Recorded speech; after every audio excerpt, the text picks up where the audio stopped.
Pastor, 15, 12? Gênesis 14, versículo 12 até o versículo de número 16. Vai ser a nossa meditação esta noite. Livro do Gênesis, capítulo 14, versículo 12 até o versículo 16. E quem encontrou, diga amém. Amém. Diz assim: Ló é preso. Apossaram-se também de Ló, sobrinho de Abrão, que morava em Sodoma, e dos seus bens, e partiram. Porém, o homem que conseguiu escapar veio e contou tudo a Abrão, o hebreu. Este morava junto dos carvalhais de Manre, o amorreu, irmão de Escol e de Ané, os quais eram aliados de Abrão. Quando Abrão soube que seu sobrinho estava preso, fez sair 318 homens, dos mais capazes, nascidos em sua casa, e perseguiu os inimigos até Dan.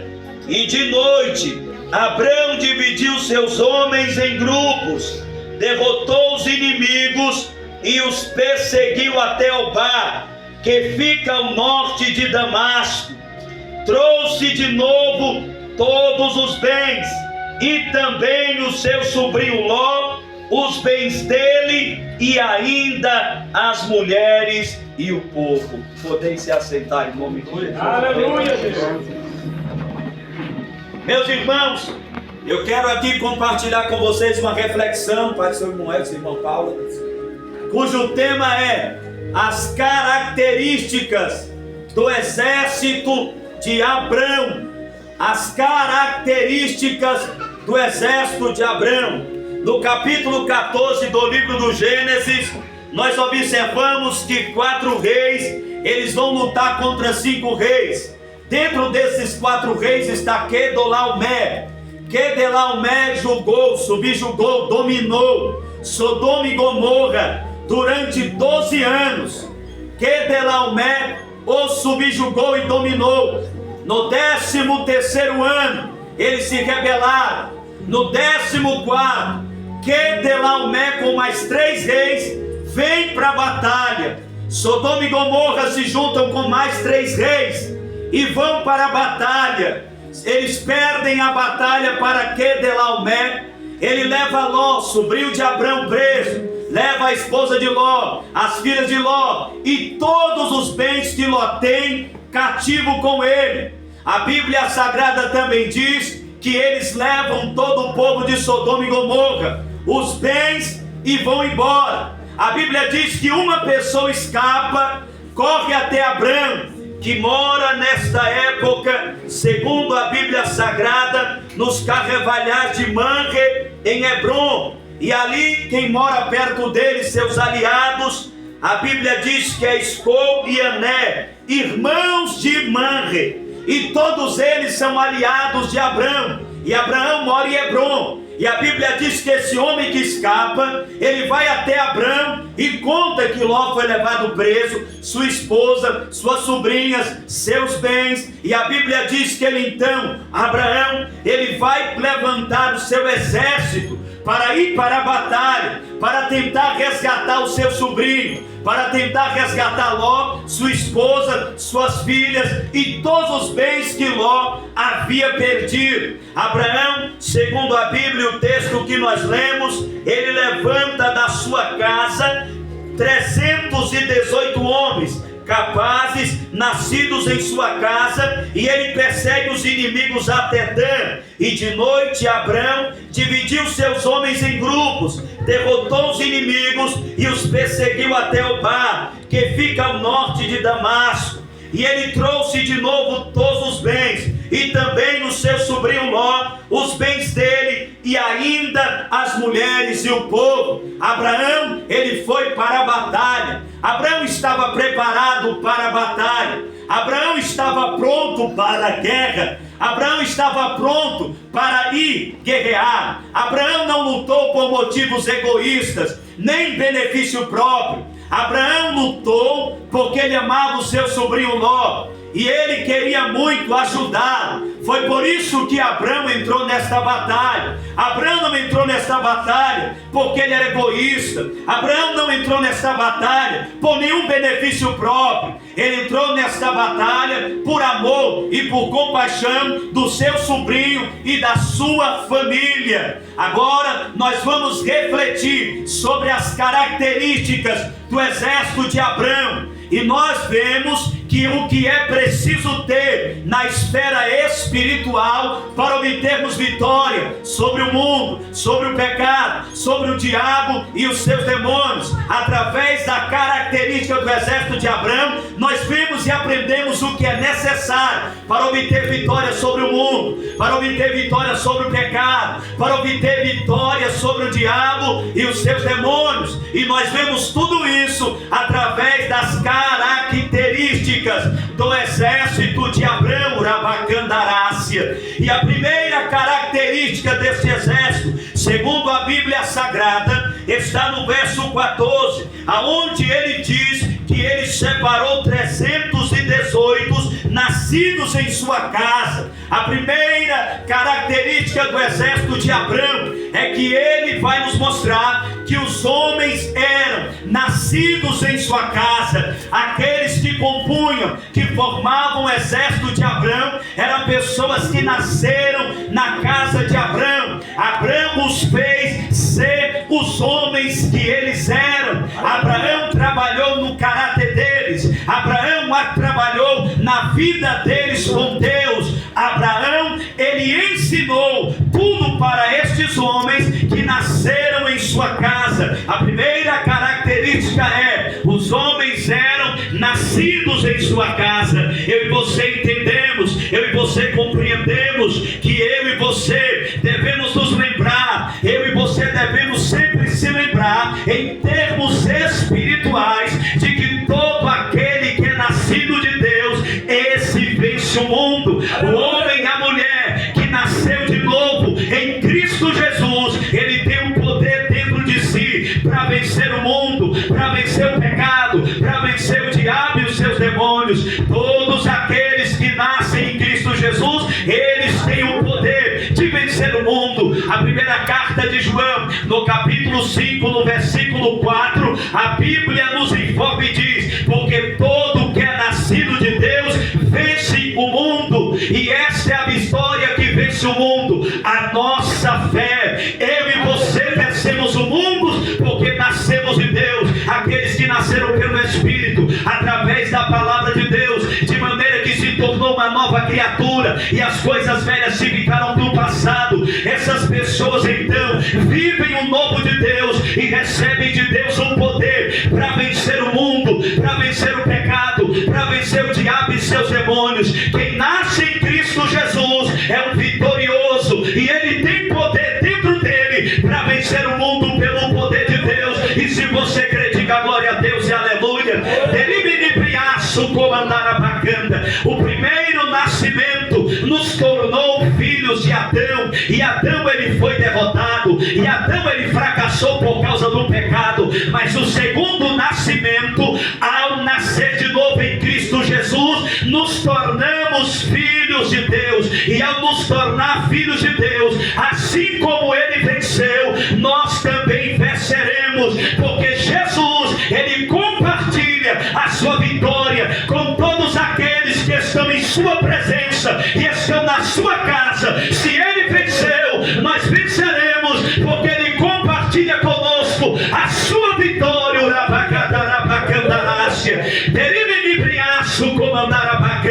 Jesus compartilhou conosco a sua vitória. Jesus compartilhou a sua vitória com todos aqueles que confiam nele, com todos aqueles que têm fé nele e com todos aqueles que fazem parte da igreja. Se você faz parte da igreja, ao Jesus vencer na cruz, ele compartilhou a sua vitória conosco. E se você assim crê, diga glória a Deus e aleluia, irmão. Glória a Deus. Jesus compartilhou conosco a sua vitória. Amém. Se eu estou nele, ele nos dá o poder para sermos vencedores como ele. O apóstolo apóstolo Paulo, quando escreve a sua carta aos Efésios, ele faz algumas orações nesta carta, mas a primeira oração está no capítulo 1, no versículo 15 até o versículo de número 23, e a Bíblia diz que o apóstolo Paulo começa a dizer no verso 15: por isso também eu tendo ouvido a respeito da fé que vocês têm no Senhor Jesus e do amor para com todos os santos. Primeiro, Paulo ouviu acerca da fé que aquela igreja tinha no Senhor Jesus Cristo. Segundo, Paulo ouviu também acerca do amor que eles tinham um para com o outro. Isso se tornou notório.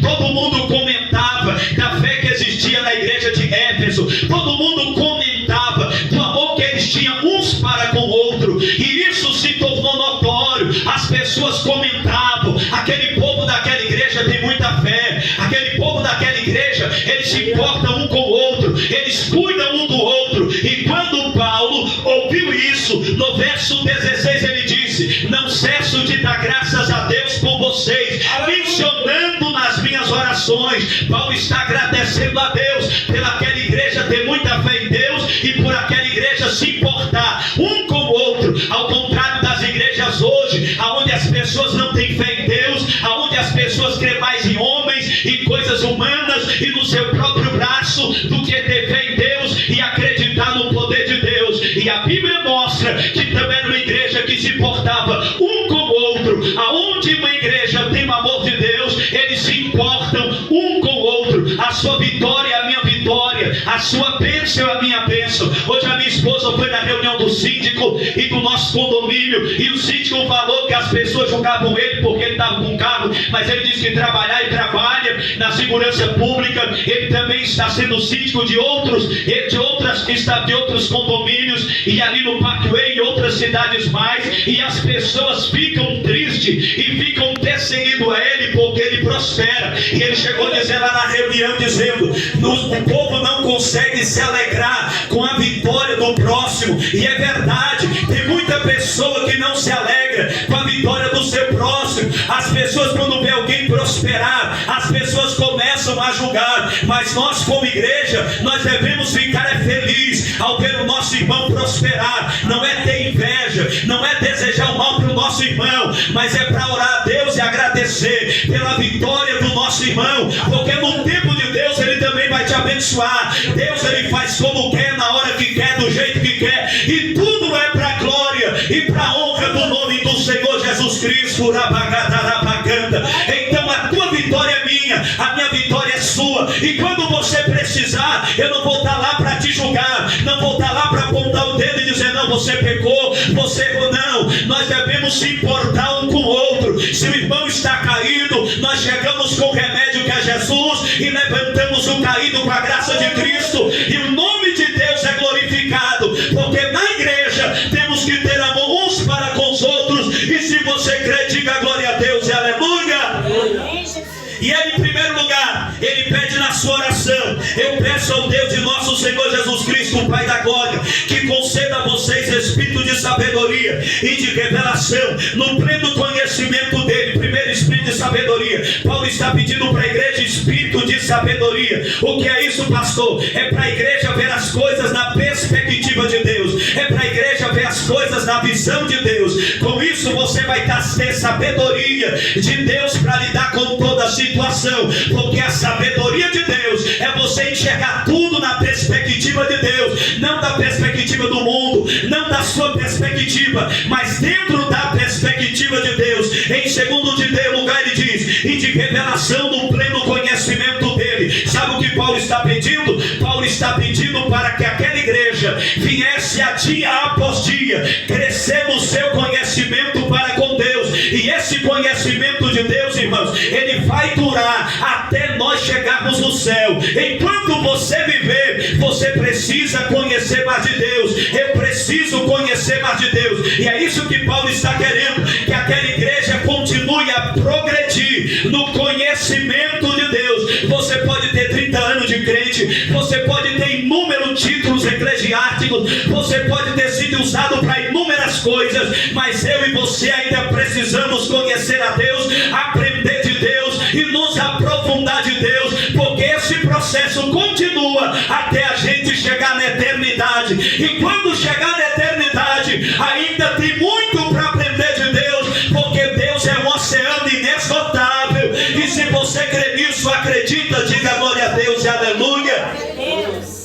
Depois no verso 18 ele diz: eu peço que ilumine os olhos do coração de vocês. O que é iluminar os olhos do coração daquela igreja? Paulo estava aqui pedindo para Deus fazer com que aquela igreja tomasse posse, se apropriasse e entendesse aquilo que Deus nos deu através de Cristo Jesus. Tem muita gente na igreja que ainda não tomou posse daquilo que Deus deu para a vida dele e para a vida dela. Eles ouvem falar que Jesus fez, eles ouvem falar que Jesus entregou, mas na vida deles, eles não vivem isso, eles não tomam posse disso. E Paulo está orando para Deus, para que aquela igreja tenha iluminado os olhos do coração deles, para que eles recebessem 3 coisas da parte de Deus, se apropriassem de 3 coisas que Deus estava dando para eles. A primeira, para que saibam qual é a esperança da vocação de vocês. Primeiro, a esperança da vocação. Os ímpios lá fora não têm esperança. Após a morte, para eles é o fim. Após a morte não há mais o que fazer. Mas a igreja tem uma esperança.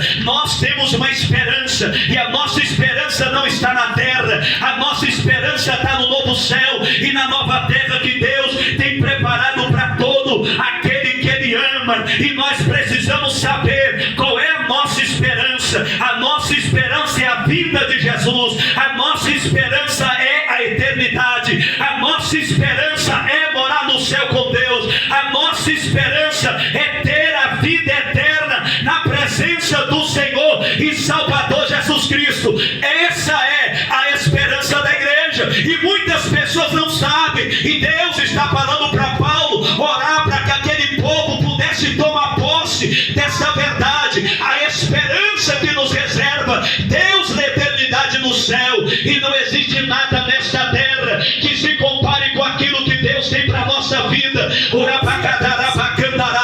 E se você está entendendo, diga glória a Deus e aleluia. Em segundo lugar, e a riqueza da glória da sua herança nos santos. A herança dos santos aqui, alguns estudiosos dizem que é Deus. Isso é uma verdade bíblica. Deus é a herança da igreja. Mas aqui neste texto, Deus está dizendo que a igreja é a herança de Deus. Isso quer dizer que a igreja é o tesouro peculiar de Deus, é a menina dos olhos de Deus, é o corpo de Deus, é o edifício de Deus, é o prazer de Deus, é o deleite de Deus. E nós precisamos entender essa verdade e tomar posse dela. Isso significa que Deus te ama, Deus se importa com você, e a sua vida é preciosa para esse Deus extraordinário.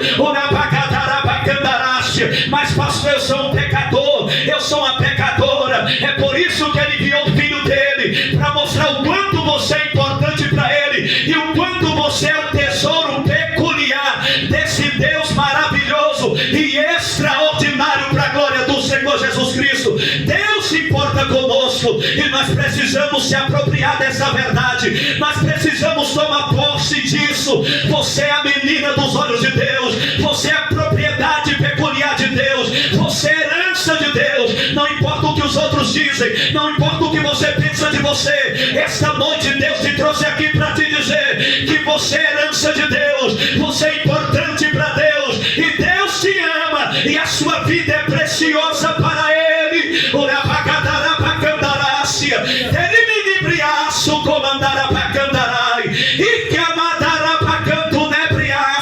E só você que crê nisso, diga glória a Deus, aleluia. Glória. E em terceiro lugar, no verso 19 ele diz: e qual é a suprema grandeza do seu poder sobre nós, os que cremos, segundo a eficácia da força do seu poder. A terceira coisa que temos que nos apropriar é que o poder de Deus reside em nós. Este poder supremo, a suprema grandeza do poder de Deus habita na igreja. Este é o poder que é por mim e por você. Este poder reside em nós. Deus Pai, Deus Filho, Deus Espírito realizaram um plano de salvação e nos tornou morada e habitação do Espírito de Deus. E este poder está à disposição da igreja. Mas a igreja vive tão despercebida nisso, que este poder do Deus Todo-Poderoso está à disposição da igreja, que muitas pessoas não não se apropriam dessa verdade. Muitas pessoas não vivem isso na sua vida. Deus, através da igreja, Ele opera o seu poder e Ele manifesta o seu poder na igreja. E isso Deus nos deu através de nosso Senhor e Salvador Jesus Cristo de Nazaré. A minha pergunta é: e que poder é esse, pastor? Que poder extraordinário é esse? O verso 20 nos responde: Ele, Deus, exerceu esse poder em Cristo, ressuscitando dentre os mortos e fazendo sentar à sua direita nas regiões celestiais, acima de todo principado, potestade, poder, domínio, de todo nome que se possa mencionar, não só no presente século, mas também no vindouro. Perceba, meus irmãos, que este poder, ele é nosso. E qual é a prova deste poder? Este poder que opera em nós e que opera através da igreja é o mesmo poder que ressuscitou Jesus Cristo dentre os mortos. É o mesmo poder que fez Jesus estar hoje honrado e exaltado à direita de Deus Pai. E este mesmo poder está presente dentro da igreja, operando em nós e através de nós. E este poder tão grande, irmãos, que ressuscitou Cristo dentre os mortos, exaltou Cristo acima de tudo e de todos, esse mesmo poder está na igreja, para ajudar a igreja no seu dia a dia, para ajudar a igreja naquele grande dia da volta dele. Os mortos vão ressuscitar por este poder, e quem estiver vivo vai ser transformado, e este poder vai levar a igreja para a eternidade, para estar ao lado de Deus Pai. Este poder é que vai garantir que eu e você vençamos o mundo, o pecado, o diabo e seus demônios. É este poder que vai ajudar a igreja nas suas dificuldades e provações. O rabacadarabacanto nebriaço. E é este poder que está presente no nosso meio e quer me renovar e renovar a tua vida nesta noite. E se você crê, diga glória a Deus e aleluia. Aleluia. No verso 23, a Bíblia diz no verso 22 que Ele sujeitou todas as coisas debaixo dos pés. E a Bíblia diz que Ele é o cabeça e a igreja é o corpo. Se Jesus é o cabeça, o mesmo poder que está no cabeça está na igreja, que é seu corpo. O mesmo poder que ajudou Jesus a vencer neste mundo tudo é o mesmo poder que está conosco para nos ajudar no nosso dia a dia. Nós precisamos deste poder, e este poder está na igreja, porque a igreja nasceu de novo em Cristo Jesus. A igreja é nova criatura, a igreja nasceu espiritualmente pelo poder de Deus, e este poder está na nossa vida hoje, operando em nós e através de nós, até chegarmos no céu. Pastor, eu não estou na igreja, mas este poder está na igreja para operar na tua vida, para você ter um encontro com Deus, você nascer de novo também e fazer parte desta família, porque Jesus te ama e Ele quer mudar a tua história pelo poder de Deus. Oh glória! Aleluia, Deus. A segunda característica do exército de Abrão é, segundo a Bíblia Sagrada, estavam armados. Diga bem forte: estavam armados. Meus irmãos, Abraão tinha 312 homens, 18 homens capazes, e eles não foram para a guerra desarmados, não. Eles estavam armados. Para vencer a batalha é necessário equipamento, para vencer a guerra é necessário armamento. Ninguém vence guerra desarmado, ninguém vence guerra sem armas, e eu e você precisamos usar as armas espirituais. E quais armas são, pastor? Efésios 6:10 a seguir: a armadura de Deus. Nós precisamos fortalecer no Senhor e na força do seu poder. Nós precisamos se revestir das armaduras de Deus para estar firme contra as ciladas do diabo. Nós precisamos revestir-se de Deus para que eu e você possamos vencer o dia mau e permanecer na presença de Deus. É tempo de se apropriar do capacete da salvação, cingir os lombos com as verdades, vestir a couraça da justiça e tomar posse do escudo da fé, com o qual podemos apagar todos os dardos inflamados do maligno e buscar pegar a espada do Espírito, que é a palavra de Deus, e calçar um pé na preparação do Evangelho da Paz. Nós precisamos também, meus irmãos, orar e vigiar, vigiar e orar. A igreja precisa estar equipada, a igreja precisa se revestir das armaduras espirituais. E olhe para cá, as nossas armas, elas são espirituais, não são carnais. As armas da igreja, elas são espirituais, elas não são carnais. Em 2 Coríntios 10, verso 3, as pessoas julgavam Paulo como se Paulo andasse segundo a carne, mas Paulo diz no verso 3, embora eu estou na carne, eu não luto segundo a carne. Paulo está dizendo, eu estou num corpo humano, um corpo físico de carne, mas as minhas armas não são carnais. Eu não luto com armas humanas, porque no versículo 4 ele diz, porque as armas da nossa luta não são carnais, mas espirituais e poderosas em Deus para destruir fortalezas. As armas da igreja, elas são espirituais. E entenda uma coisa, elas são usadas no poder do Espírito Santo de Deus. Levante a sua mão comigo nesta noite bem forte, diga assim, as armas espirituais que Deus deu para a igreja, através de Jesus Cristo, elas são usadas no poder de Deus, no poder do Espírito Santo. Eu preciso da presença dele, nós precisamos da presença dele. E se você precisa, aplauda o nome de Jesus bem forte, meu irmão.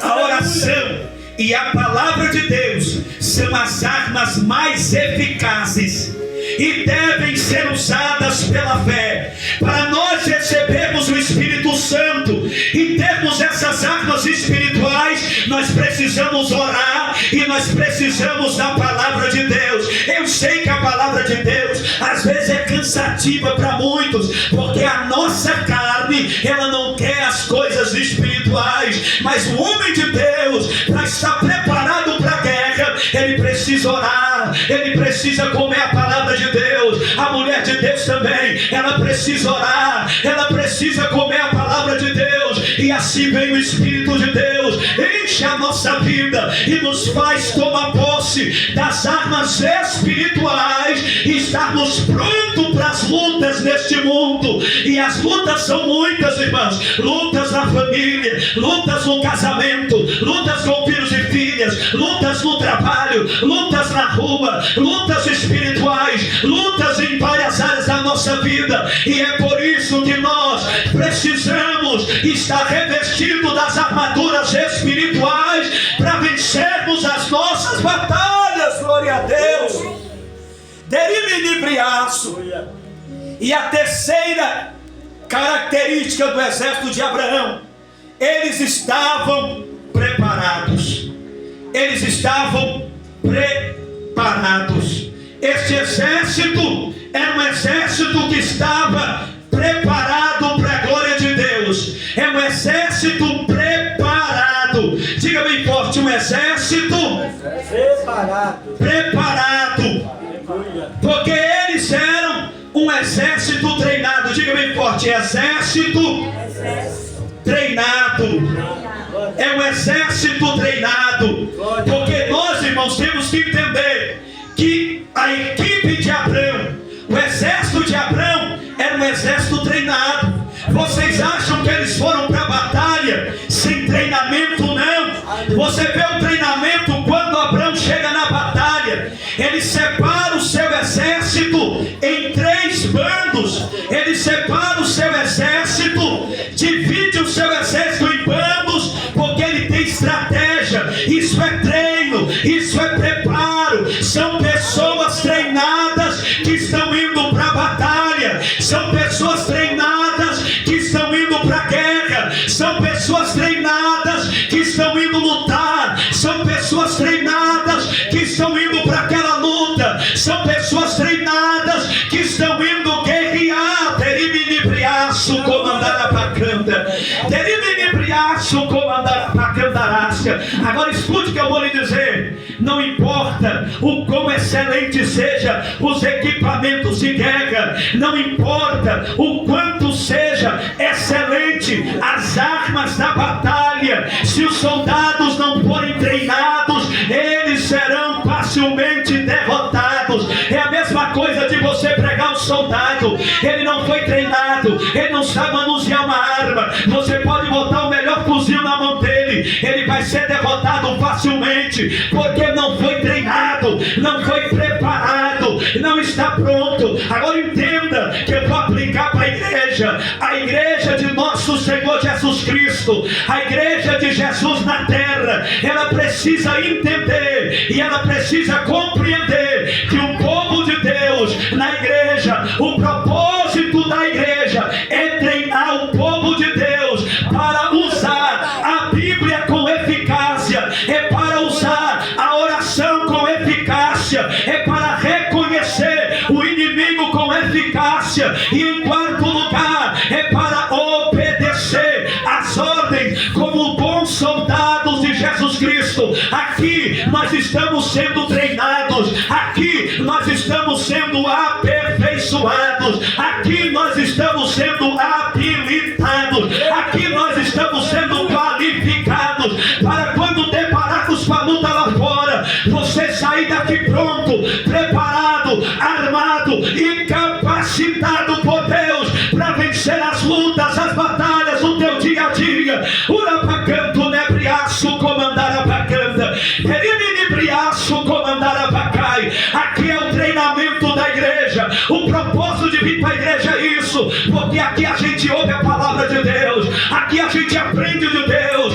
aqui nós oramos um pelo outro, aqui tem testemunho que fortalece a nossa fé, aqui tem um braço de Deus que traz uma mensagem de Deus. E quando você sai do culto, você sai cheio de Deus, preparado por Deus, e quando se depara com as lutas lá fora, você está pronto, treinado, habilitado e com as ferramentas espirituais para vencer as lutas para a glória de Deus Pai. Repique amada rabacanto nebriaço, derinibriaço comandar a bacanda. Aqui é o lugar de treinamento, aqui é o lugar de treinamento. Olha para o seu irmão que está aqui hoje, diga para ele e para ela: Jesus te trouxe aqui hoje para te treinar. Aqui é o lugar do treinamento de Deus. Tem um texto da Bíblia Sagrada que eu amo, este texto de montão. Eu amo muito a palavra de Deus, porque Jesus Cristo é o capitão da nossa salvação, e Ele deseja treinar eu e você para nos aperfeiçoar. A palavra aperfeiçoar no grego é equipar um exército, habilitar um exército, preparar um exército, levantar um exército, especializar um exército. Deus nos trabalha na igreja, Ele trabalha em nós para operar através de nós. Aqui é o lugar de treinamento, aqui é o lugar de conhecer a Deus, aqui é o lugar de ouvir a palavra de Deus, aqui é o lugar de orarmos um pelo outro e sermos treinados para a glória de Deus. Aleluia! Derimibriaço comandar a bacanda. Aqui é o lugar de treinamento. Tem a doxologia do livro de Hebreus, no capítulo 13, verso 20 e 21. E a doxologia ali, que é um louvor a Deus e agradecimento a tudo que ele falou no livro acerca da salvação de Cristo, é extraordinária. Ele diz assim: ora, o Deus de paz, que trouxe dentre os mortos o nosso Senhor Jesus, o grande pastor das ovelhas, pelo sangue da eterna aliança. Entenda, Deus, o Deus de paz, nos reconciliou através da morte de Cristo, o sangue da eterna aliança. Através do sacrifício de Cristo, através do que Deus fez por nós, Deus tornou a trazer Jesus Cristo dentre os mortos, para nos dar a esperança também de que o mesmo poder que trouxe Cristo também vai nos ressuscitar, para estarmos eternamente na presença de Deus. Aleluia. Ele trouxe Jesus dentre os mortos. Agora entenda outra coisa mais extraordinária. Deus está dizendo que através de Cristo, Deus faz em nós duas coisas. Diga bem forte: Deus através do sangue faz duas coisas na igreja. Sabe quais são? Primeira, aperfeiçoe vocês em todo o bem, para que possam fazer a vontade dele. Deus nos aperfeiçoa, nos treina. Aqui, ó, é o treinamento de Deus para que venhamos fazer o bem e fazermos a vontade de Deus. E a vontade dele, irmãos, é boa, agradável e perfeita para a nossa vida. É aqui que você aprende e entende que a igreja é treinada para fazer o bem. Mas se me pagam mal, a igreja paga com bem. Mas se me dão injúria, a igreja paga com amor. Mas se no mundo é assim, a igreja é diferente. É por isso que nós nos reunimos aqui para treinar. O nosso regimento é diferente do mundo. Os nossos pensamentos é diferente do mundo. A nossa vida é diferente do mundo. A igreja é santa e está sendo treinada para fazer a vontade de Deus e morar na eternidade com o Pai. Glória a Deus, aleluia. Em segundo lugar, ele opera em nós o que é agradável diante dele por meio de Jesus Cristo. Amém, Deus. Através do sacrifício de Cristo, Deus opera em nós o que é agradável diante dele. Deus, pela sua graça, opera na nossa vida para que eu e você venhamos agradar a Deus. Então entendo que eu de mim mesmo não consigo agradar a Deus. Nós só conseguimos agradar a Deus porque graças ao sacrifício de Cristo, a graça de Deus opera em nós e nos ajuda a viver uma vida que agrada a Deus, uma vida santa, uma vida que glorifica o nome do Senhor Jesus Cristo sobre a face da terra. Ele opera em nós. E aqui na igreja, quando tem 2 ou 3, Cristo está no meio para operar dentro de nós aquilo que é agradável diante de Deus. Quando você sai daqui, você sai querendo agradar a Deus. Quando você sair daqui, você sai querendo agradar a Deus. Quando você for para a tua casa, o pensamento na tua mente que o Espírito de Deus vai colocar é viver uma vida para a glória de Deus e agradar o Senhor Jesus Cristo, para a honra e glória do Senhor Jesus. Glória a Deus. Derimibriaço comandarabacanda. Uma vida que agrada o nome do Senhor Jesus Cristo. Uma vida que agrada a Deus por meio de Jesus Cristo. Ninguém consegue agradar a Deus se não for por meio de Jesus. Ninguém consegue viver para Deus se não for por meio de Jesus Cristo. E graças a Ele, Ele está aqui para me ajudar e te ajudar a viver uma vida que agrada a Deus para a glória do Senhor Jesus. E se você crê, diga glória a Deus, aleluia. Glória a Deus. Glória a Deus. Jesus diz: a Ele seja a glória para todos sempre. Glória a Deus. E é por isso que nós temos que dar glória, porque Jesus é o nosso grande pastor. Diga bem forte: Jesus é o nosso grande pastor. É o nosso grande pastor. Você sabe que o pastor cuida das ovelhas, dá sua vida por elas. E a ovelha tem duas imperfeições. A primeira, elas gostam de se extraviar, de fugir. A ovelha gosta de se extraviar e fugir. E o pastor, ele sabe que ela existe as fujonas. E ele veio atrás de nós também, porque nós éramos fujões. Até hoje, quando ele nos alcançou, ainda continuamos fugindo. Aí ele vai lá com seu amor, graça e bondade, nos laça de novo e diz: o lugar de vocês é uma prisma. Aleluia! Junto com o Deus. E também o pastor tem um cuidado amoroso por nós, porque a ovelha, ela depende do seu pastor e nós dependemos de Jesus, meu irmão. A ovelha, quando se atola numa lama, ela precisa do pastor. A ovelha, para ser defendida dos lobos ferozes, animais selvagens, ela precisa da proteção do pastor. Ela precisa do cuidado do pastor. E se tem uma coisa que a ovelha sabe fazer, quando está em perigo, ela só sabe fazer, quem sabe, irmão Nilson, berrar. Ela só sabe gritar: me ajuda, me ajuda. Aí lá vai o pastor com seu amor, Jesus Cristo, alcançá-la, restaurá-la, curá-la, levantá-la, fortalecê-la, porque esse pastor nos ama, deu a sua vida por nós, e Ele está conosco todos os dias, para me guiar, te guiar, cuidar de mim, cuidar de você, porque Ele não quer que nenhuma ovelha do seu aprisco se Ele ama todos nós e Ele não desiste da nossa vida e nem da sua vida, para a glória de Deus Pai.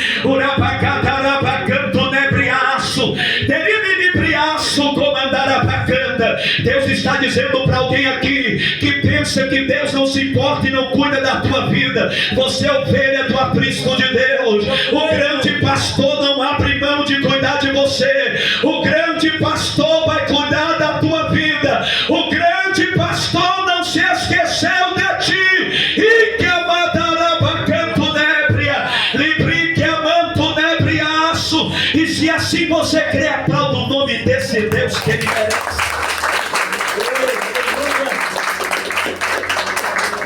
Aleluia! O grande pastor nos resgatou para vivermos para agradar a Ele através da sua graça. A igreja precisa ser treinada. A igreja precisa de treinamento espiritual.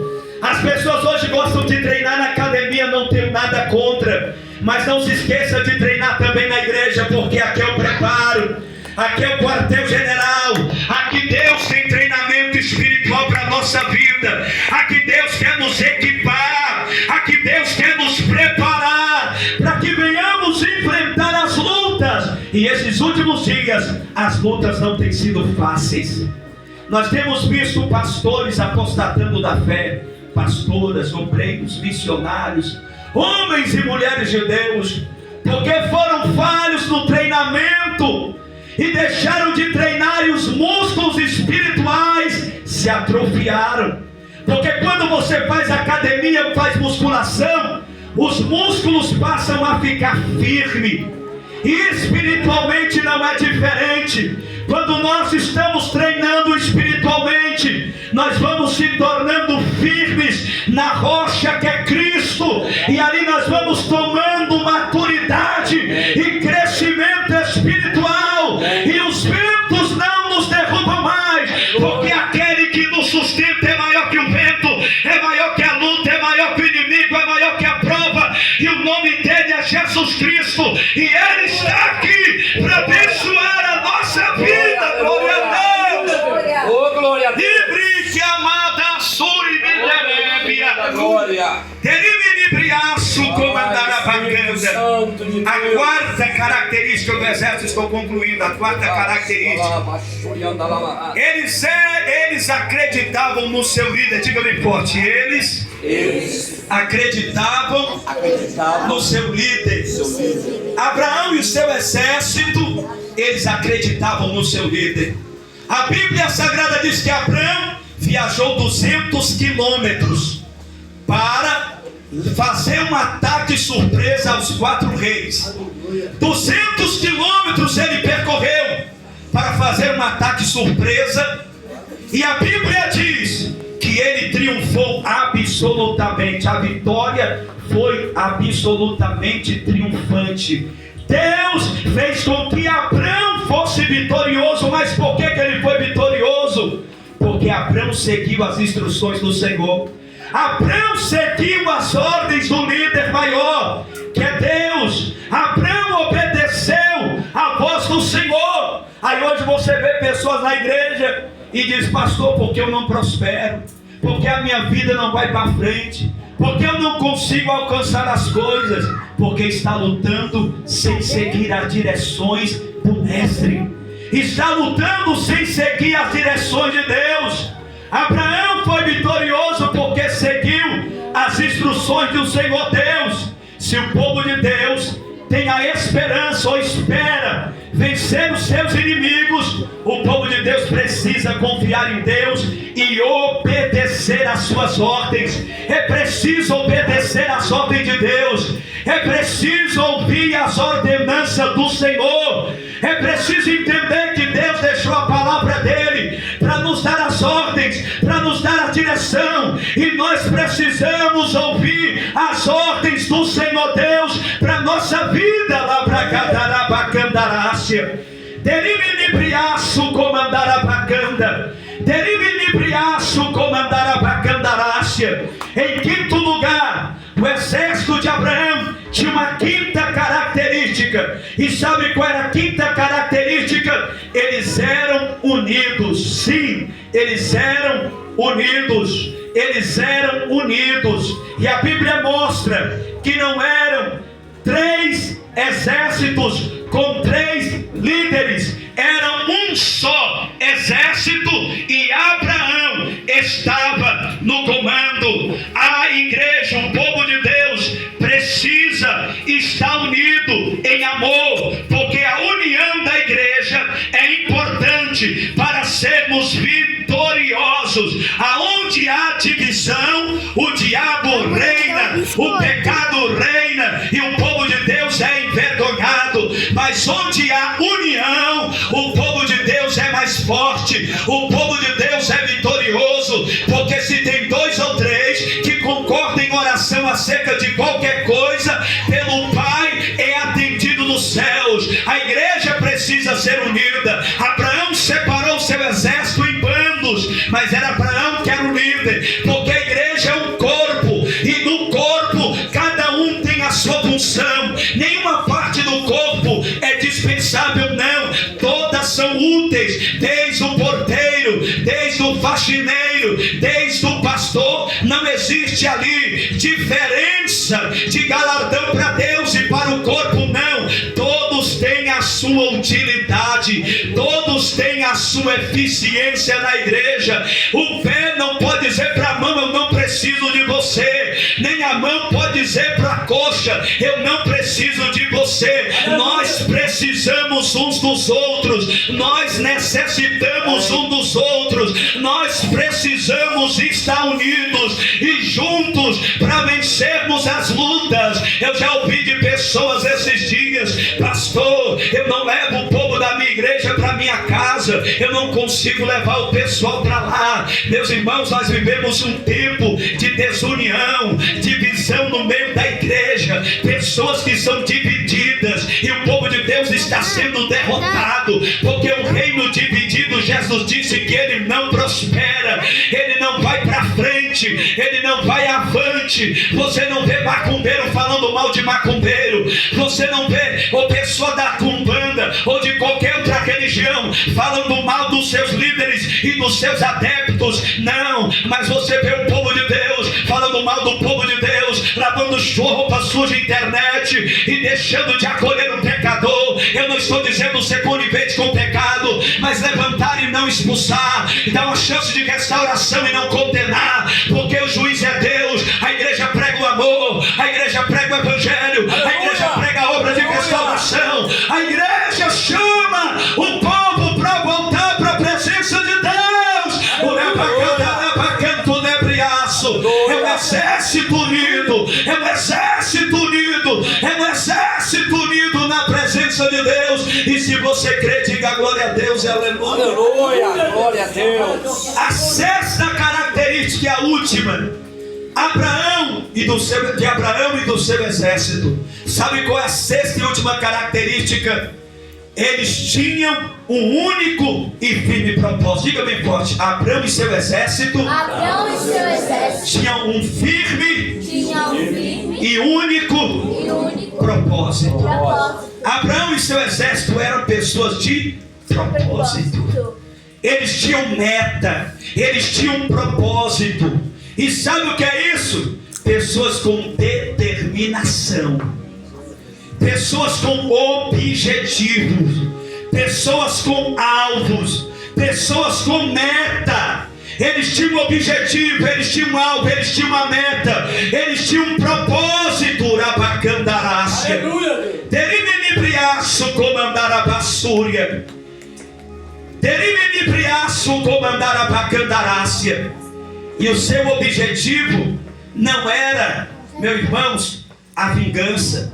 O seu objetivo não era o lucro pessoal, mas a vitória sobre o inimigo, para que eles pudessem libertar, colocar em liberdade, soltar aqueles que estavam presos.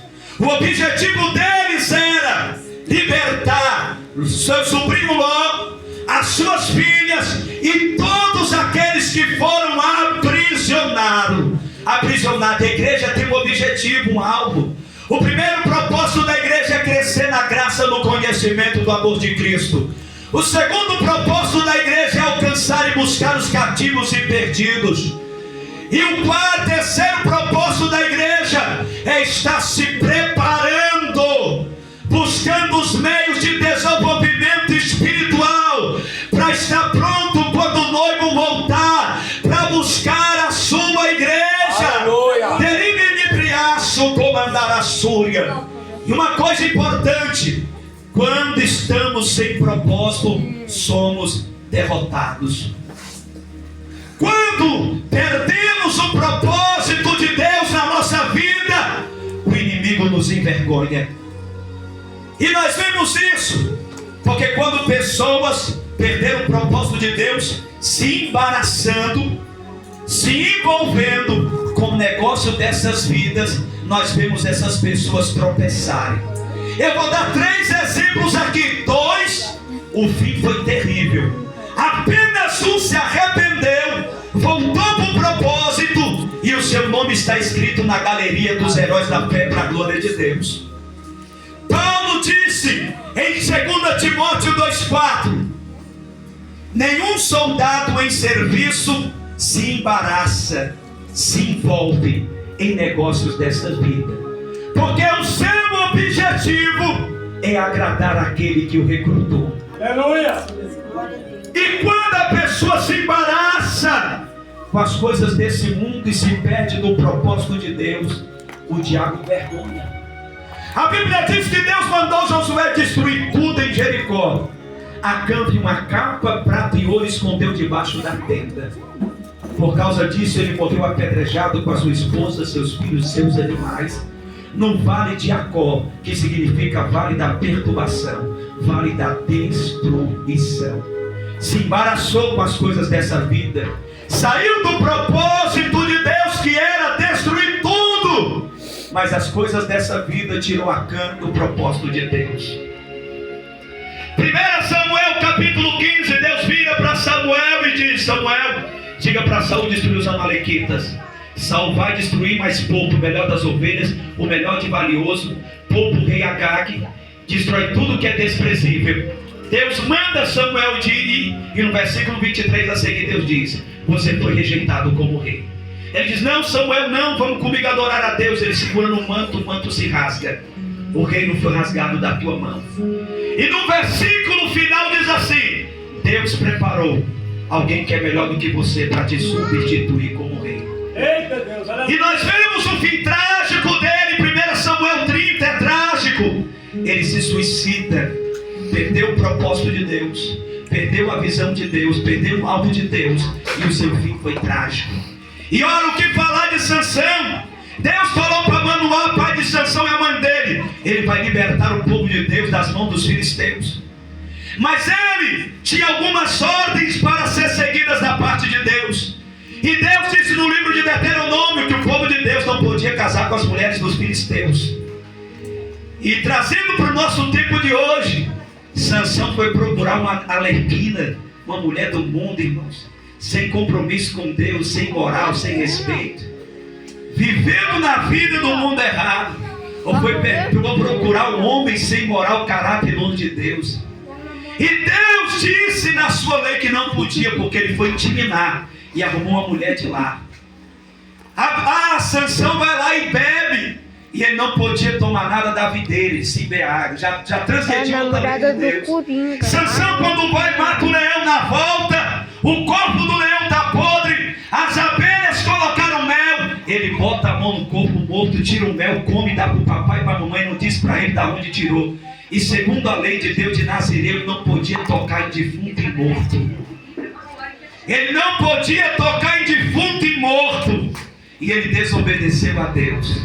Outra vez, Sansão, não cansando de desobedecer a Deus, ele vai para Gaza. E lá em Gaza ele vai para um centro de prostituição. Ele foi para Coca-Cola. Nós temos aqui, né, um ponto de prostituição. Sansão foi para Coca-Cola.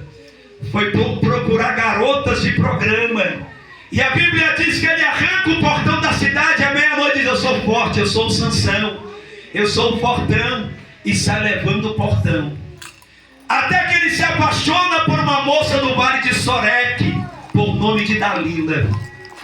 Ela recebe 1000 pratas, 1000 moedas de cada líder dos filisteus para descobrir qual o segredo da força de Sansão. E a mulher sabe persuadir o homem. E ela tentou a primeira vez, Sansão escapou. Tentou a segunda, Sansão escapou. Tentou a terceira, Sansão escapou. Mas na quarta, Sansão descobriu todo o segredo do seu coração. Ela fez Sansão dormir no seu colo. E ela mandou rapar as 7 tranças no cabelo de Sansão. E ela gritou: Sansão, os filisteus vêm vindo aí contra você. Ele disse na sua presunção, no seu orgulho: me levantarei como das outras vezes. Vou derrotar os meus inimigos. Mas Sansão não sabia que o Espírito Santo de Deus havia se retirado da vida dele. Seus inimigos pegam Sansão da bagaçúria, prendem com corrente, furam os seus olhos e colocam Sansão numa prisão, aonde ele vai fazer o serviço do animal de carga. Amarrado com correntes no moinho, ele começa a girar em círculo dentro da prisão. Humilhado, envergonhado, porque perdeu o propósito de Deus. Os filisteus se reúnem no teatro, aonde cabia mais de 3.000 pessoas. A multidão está aglomerada. Os 5 príncipes dos filisteus estão lá e trazem Sansão para brincar. O homem guia Sansão pela mão e eles começam a zombar. Esse era o inimigo que matava, que destruía. Agora está aí, derrotado. Nós vencemos, o nosso Deus venceu. E a Bíblia Sagrada diz que Sansão segura sobre os pilares que sustentavam aquele lugar. E ele faz uma oração na presença de Deus e diz: Senhor, eu pequei. Me dá mais uma chance de vencer os meus inimigos. Me dá mais uma chance de eu voltar para o teu propósito. Me dá mais uma chance para eu voltar para o propósito do Senhor na minha vida. Me deixa vencer os meus inimigos. Deixa eu cumprir o que o Senhor determinou para a minha vida. Deribinibriaço comandar a bacanda. Naquela mesma hora, Sansão derrubou os pilares daquele lugar. Caiu sobre todos. E Sansão matou muito mais no dia da sua morte do que em toda a sua vida. Os inimigos de Sansão foram derrotados. Sansão não se suicidou, morreu cumprindo o propósito de Deus. E é por isso que o nome dele está na galeria dos heróis da fé, em Hebreus capítulo 11. Porque vale mais a pena morrer cumprindo o propósito de Deus do que viver 1000 anos na tenda do pecado, satisfazendo a carne e longe do plano de Deus para a nossa vida. Deriminebriaço comandar a bacandarai, livre que amanto nebriaço. E nós temos que abraçar os propósitos de Deus. E só você que vai abraçar, se coloque de pé em nome de Jesus.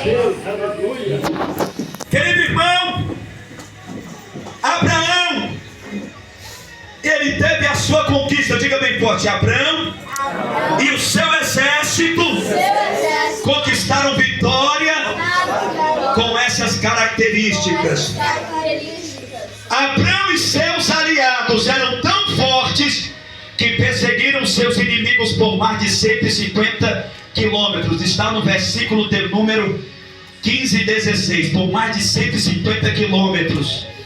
Para vencer os seus inimigos, libertar todos os prisioneiros e recuperar de volta todos os bens que foram tomados. Eles foram vitoriosos porque Deus estava com eles para a glória do Senhor Jesus. E se eu e você quisermos sair daqui hoje como Abraão, conquistando a vitória de Deus, eu te convido a você orar comigo esta noite e levantar a sua mão em nome de Jesus Cristo. Deriminebriaço comandar a bacandarácia. Deriminebriaço comandar a bacandarai. Deriminebriaço comandar a basura e miderébia. Bendito Deus e Pai de nosso Senhor e Salvador Jesus Cristo, nós estamos orando em Tua presença nesta noite, apresentando a Tua igreja diante do Teu altar. E se aqui tem pessoas com a característica do exército de Abraão, eu acredito que é uma noite de conquistar vitória, é uma noite de nós vencermos o inimigo e recuperarmos e termos a restituição de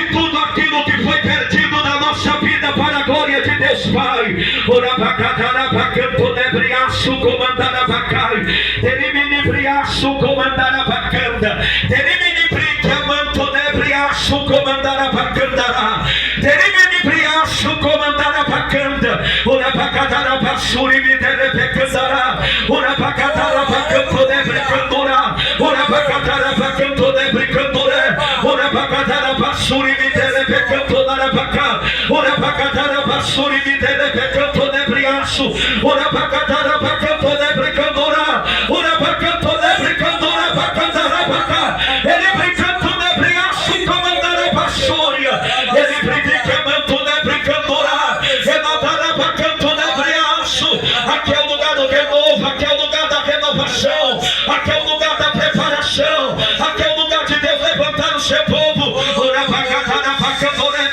Alabacatara bacandora becandara. Ora bacanto debriaço comandara bacanda. Terimini briaço comandara bacandara. Ele prete que me dere becandora. Ora bacatara bacanto debriaço. Terimini briaço de comandara bacanda.